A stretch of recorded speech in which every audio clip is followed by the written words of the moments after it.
Parking is at a premium in Bantry because the music venues are full with people attending this year's 30th anniversary of the West Cork Chamber Music Festival. The Southern Star spoke to Festival Director Francis Humphrys. Francis, we've been talking about this being the 30th anniversary. I've noticed that the audience are older because people have been returning for the full 30 years or quarter of a century. And I've also noticed that there's a lot more young people because of the masterclasses. It's a strange situation, isn't it, to see that diversity? I'm not sure that they're necessarily much older because what happens is that you get the very young audience, the ones who are volunteers who are attending masterclasses, then they go away and have families and you don't see them for 20 years, and then the kids are grown up and they come back into the system in the, early 40s, late 30s. Yes, but I mean the audience is growing with the festival is what I'm saying. Yes, I'd like to think that, yes, absolutely, yeah. I mean obviously the older people have more time. Yeah, the kids are gone and they're quite possibly retired. So and with any luck, they have a pension. They can afford to buy tickets. Very good. So on that, what does the festival bring to Bantry? Well, it brings this 250 people here every day who come to Bantry, especially for the concerts. We're worth, according to our economic impact researches, last year was 4.7 million. I'd say this year we're way over 5 million.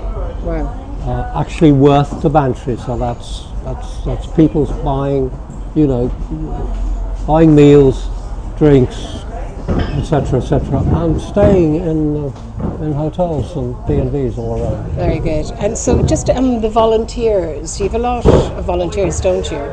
We have, I think it's 19, I never remember, it's 17 or 19. Okay. I think it's 17 volunteers and 19 masterclasses. 17 volunteers. That's what we need to keep the show going. It's 10 days non-stop, and they each are assigned to a venue. Mm-hmm.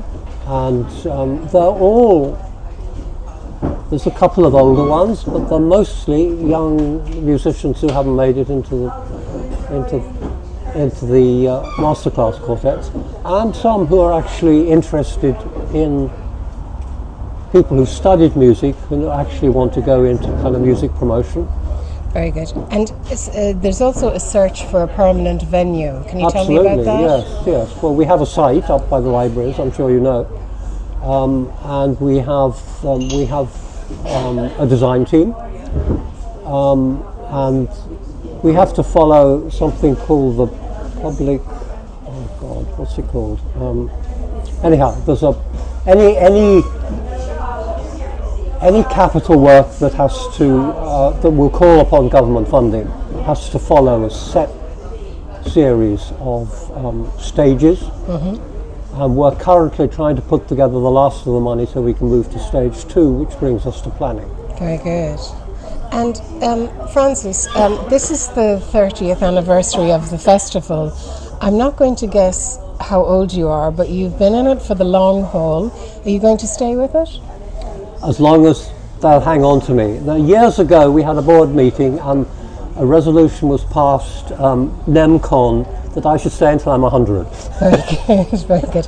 And a few years to go yet. Great. I heard last night them say that it was vision and tenacity were the two characteristics. I think someone said obstinacy, and I thought that was quite good. Okay. Actually, I wasn't planning on asking you this, but last night's opening concert had a family of 4, but I noticed on Thursday's programme there's also a family of 4. That's a nice synchronicity this year. Yes, so there's a theme running through the festival of musicians from the same family playing together. The family 4 last night, who played magnificently, are on stage again this morning. And they not only 2 brothers and 2 sisters from the same family, but the instruments are made by the same maker from the same piece of wood. Wow. So it's a real, it's amazing. Excellent. Thank you, Francis. You're welcome.